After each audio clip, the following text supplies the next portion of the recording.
we're going to do today is just look at an introduction to what business growth is, what strategy is all about, and how to get that going. So it's a bit of an overview, and then we'll fill in all the pieces as we go throughout the week, the month.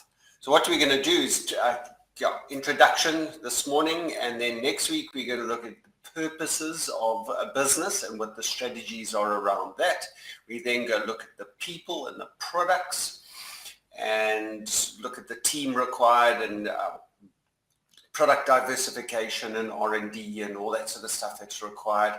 And then we'll end up with the last week of this month looking at processes and profits. And by some weird coincidence, they all start with P. That was completely unintentional, but that's kind of how it's worked out. So anyway, welcome to October. Hopefully we're going to rock you, and we call it Rocktober.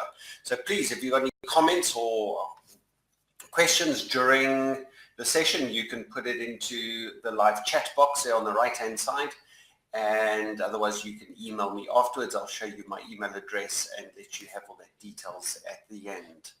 So hold on to your seats, let's get going. So what is strategy? Strategy is all about moving from one place to another. It's a process of change. It's a process of managing that change, and managing that change from a number of aspects, from the people, the processes, and all the things that we've mentioned. Is that if you can't just change one thing, everything has to change. So you get these experts in the industry that are change managers, and it's a field that I've played a role in for a number of years, looking at how to change kind of companies, putting in new software, and in those days we were called implementation managers and project managers and strategy and all this. But really it was a change. It was, today we're doing this and tomorrow we're doing that. But any strategy, any change requires the fundamentals of two things. The first thing that's very important is to define what here is. And what is here? Here is where we are today. And this is a very interesting sort of assessment, because everybody assumes that you kind of know where you are, but are you? And we're able to kind of look at where here is. If you've got a team of 5 people and you ask them to define where here is, it'll be very different. You'll get 5 completely different aspects. So it's very important in any strategy to define the here. And where are you? And you can break that up into a number of things. Where are we, emotionally, physically, financially, strategically, looking at products, looking at turnover, looking at goals towards the year achieved and things like that. Okay, we're just getting some messages coming up from Keith. Keith, this is recorded if you're having hassles, or press the refresh button if you're having hassles. Sometimes the interweb just doesn't work along, and technology is not that good. Everything seems to be cool from our side. So it is recorded. If you can't connect, you can always watch the recorded version later, which we'll put up on Facebook and our blog as well as here. Yeah, so speaking about here, this is where we are. So it's very important to define the platform that you're launching from. And a lot of people get issues around that, because not knowing where you are and then asking people to move, it means that everybody's moving from a different perspective of where they're assuming here is. And it may sound like a really stupid idea, but the kind of projects that I've managed over the years, it's very important. And even working with our clients who are young entrepreneurs and innovators and inventors and stuff, they really have no solid understanding of where here is. So that's the first aspect. We kind of unpack that. Where is here? Where are you now? And you break that up into a number of different areas, looking at where that is. And then, of course, you've got to then define there. Where is there? If you want to go from here to there, where is there? And there needs to be defined very, very clearly and very carefully. So we set it could be a 3-year goal plan. So 3 years from now, in October 2020, where does there look like, and unpack that is as much detail. So some people use vision boards, some people draw Gantt charts, some people just write a list of words into a word cloud. It depends on where you are and how your brain wants to work there. But again, if you define there as a very clear aspect of where you want to be, then all you've got to do is kind of reverse engineer that back from there to here and then go from here to there. So I was just thinking about this last night, and way back a couple of years ago, I was involved in an organization, a project that we ran called Head Coach, and it was a sport coaching organization that we did put together, worked with a number of others. And I can't hit a golf ball to save my life, but we were training scratch golfers who were going onto the sunshine circuit, and we were playing around with a number of stuff. So we had the physical guys doing all the exercises and stretching and stuff, and we had the golf guys who were doing all the drills and hitting the ball and moving your leg an inch this way and that way. And my job was to do all the head stuff, because clearly if you're a scratch golfer, you can hit a golf ball. But some days you come in there and you just can't hit the ball to save your life. It's not that you've lost your ability to play golf. You've just lost your ability to focus on the golf that you used to play. So the head coaching part for any sport is critical. Sports psychology is a very broad sort of term, but we were focusing on certain aspects there. And one of the key things that we told people that we coached is to understand that golf is not a hit and hope type thing. That's the way I would play golf. If I had to hit a ball, I would firstly hope that I hit the ball, firstly with the club, and then secondly I would hope that it goes somewhere in the direction that I was hoping to maybe get. And there's a whole lot of hope and maybes in that. But if you're a professional sports person, you sit there and all you've got to do, and we retrained the people, is that we said, let's reverse engineer. We know where the ball is, we know where here is, and we know where there needs to be. So let's define there, pinpoint out on the fairway or on the green where you want the ball to be. Exactly. Pinpoint, not just in that direction. Pinpoint's got to be 2 meters left of that and there, and things. Then we look at the obstacles that are between there, and they take into consideration any wind and any other influences, and then reverse engineer that shot. So it's got to fly this way, it's got to do that, and then it's back there. Then we choose the club that's right for the hit, and then we got the guys to literally walk up and hit the ball. And it improved their golf game phenomenally, much to the surprise of all the golfing experts, because they were sitting there about, oh, you got to do this and this and this, you go through your goals. And yes, that's important. But the aspect of knowing where you need to be gives rise to the actions that you do today. And that is a key strategy. It's not a matter of bumbling through life and accidentally going forward and then hoping you're going to get somewhere where you ain't going to end up. And it's very, very evident that a lot of people live their lives accidentally instead of with a forward-focused plan and a purpose. And running a business is exactly that. You've got to know where you want to be. You've got to have clear, defined goals, because everything you do today needs to lead towards that. And there we get our leap of strategy going from here to there. But it's not a matter of, let's just hit and hope and go out and sort of hope that something happens. And whether it's with a relationship or whether it's your life or whether it's your financial planning or a company planning, I think strategy is the same. You've got to have a here and a there and be honest about the two.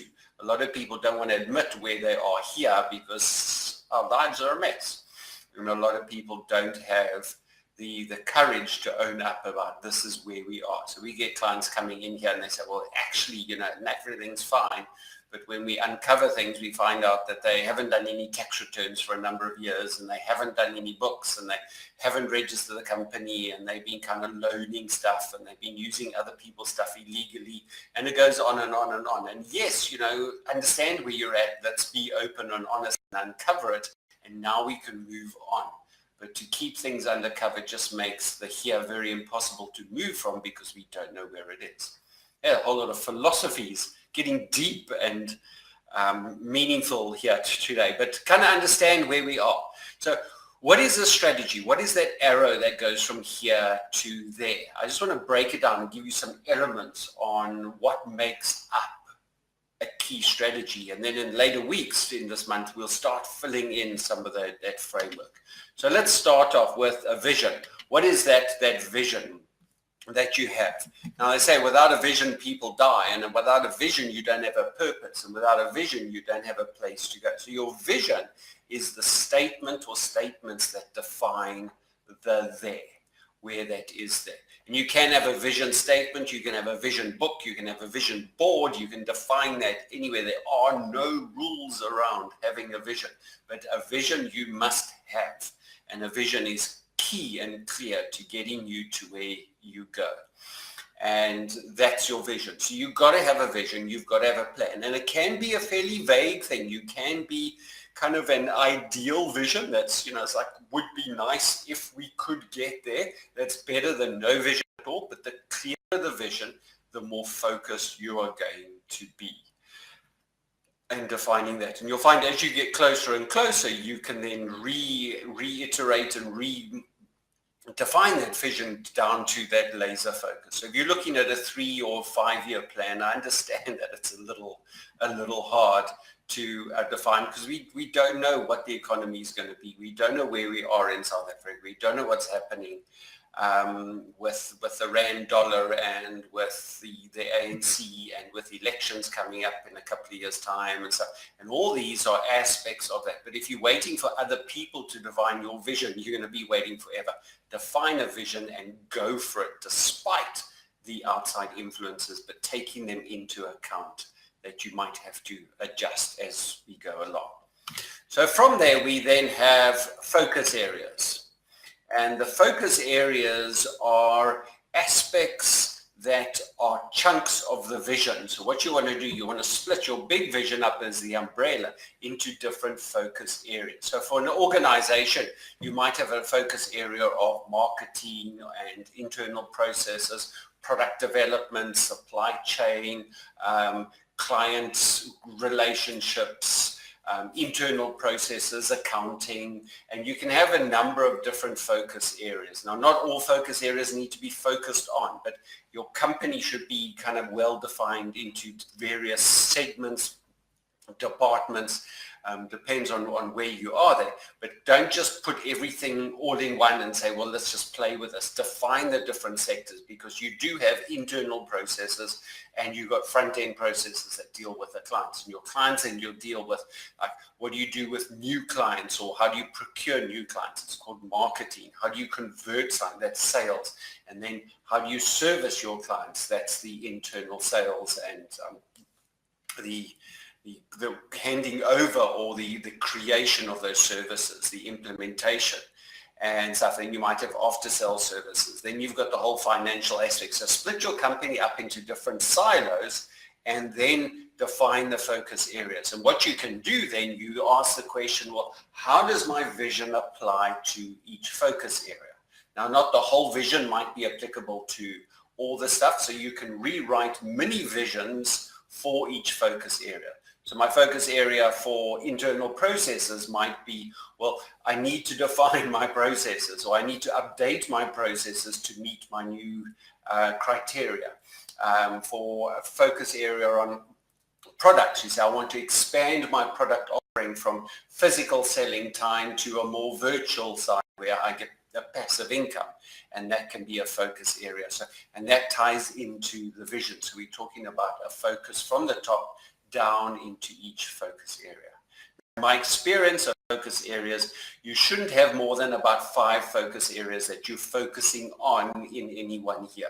So you could do sprints, you could do 6 months on these, and you could rechange them and do another 6 months. You covering all areas, but don't ignore areas, because ignored areas will die.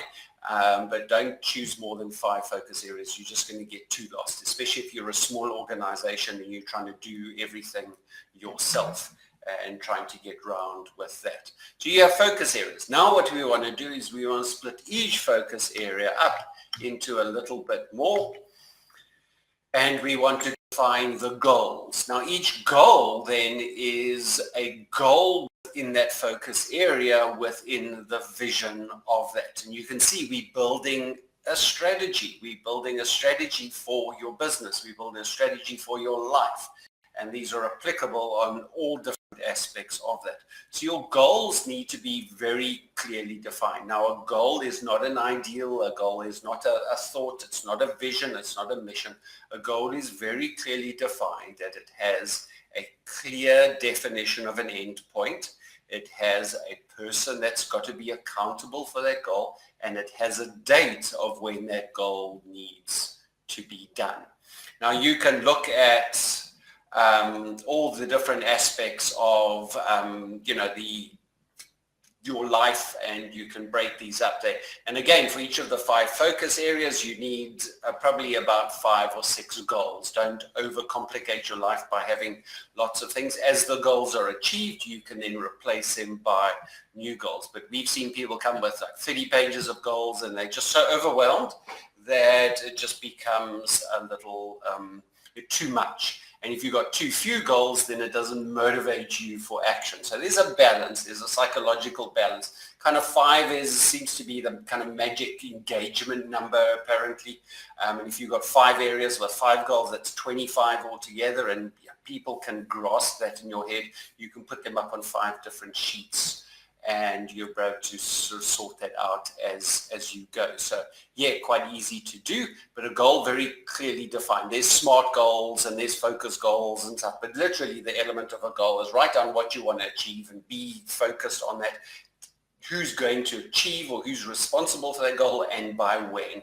Simple, easy goal to do there. And then out of that. Okay.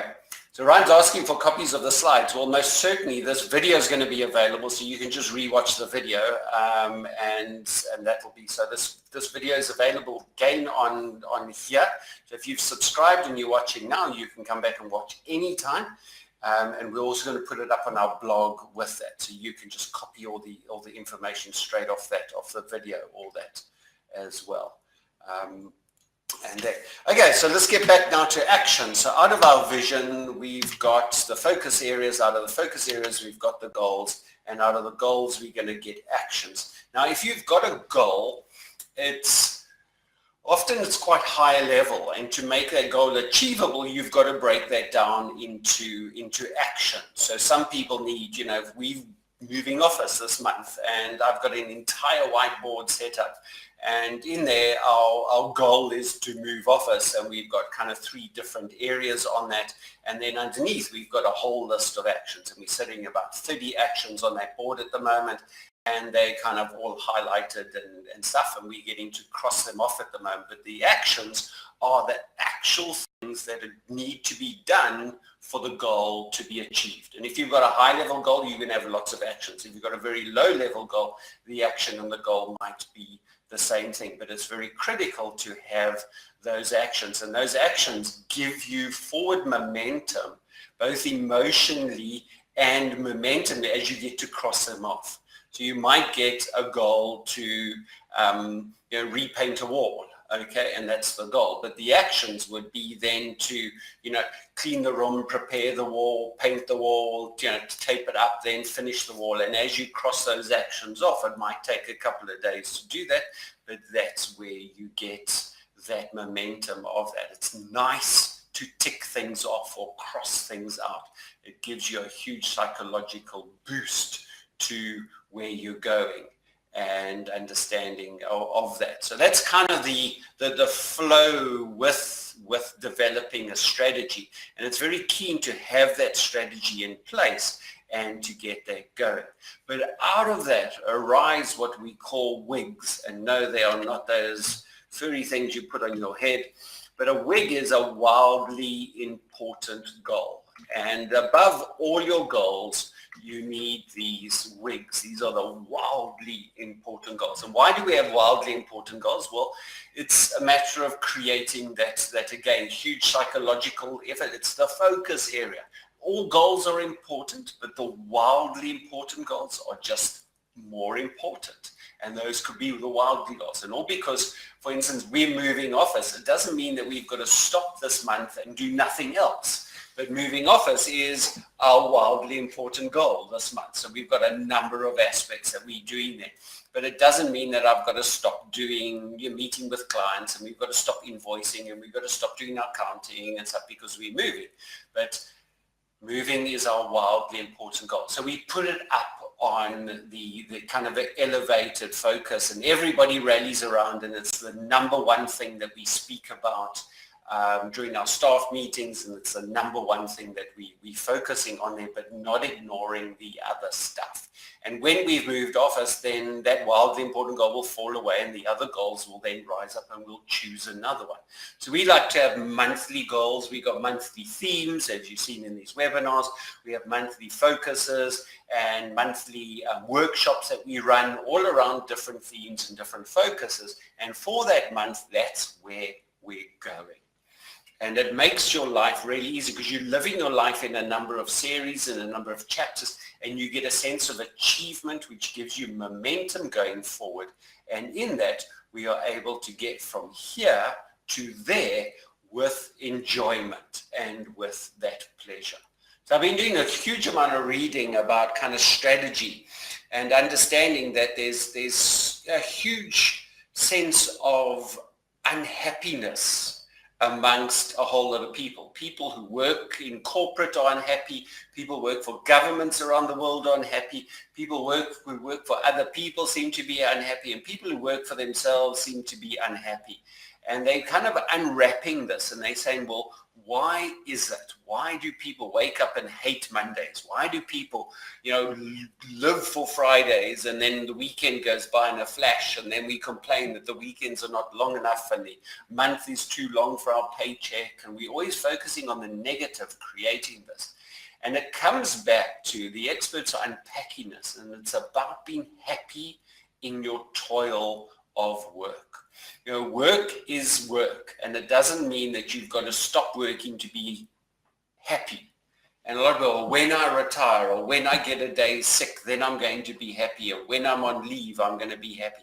But you're not. And it's a matter of being happy within the circumstances that you're in. And if you're running a company and focusing purely on the aspects of being unhappy, then you're going to be unhappy. And if you're focusing on the aspects that are making you happy, you're going to be happy. And a strategy like this enables you to focus on the positives because you're crossing things off and you're achieving that. And that sense of achievement creates a sense of well-being, which leads to happiness. Psychology 101, it's quite early, and so many people I get to see are so unhappy in their lives. But to define your life around a sense of achievement and around a sense of purpose gives you a sense of happiness.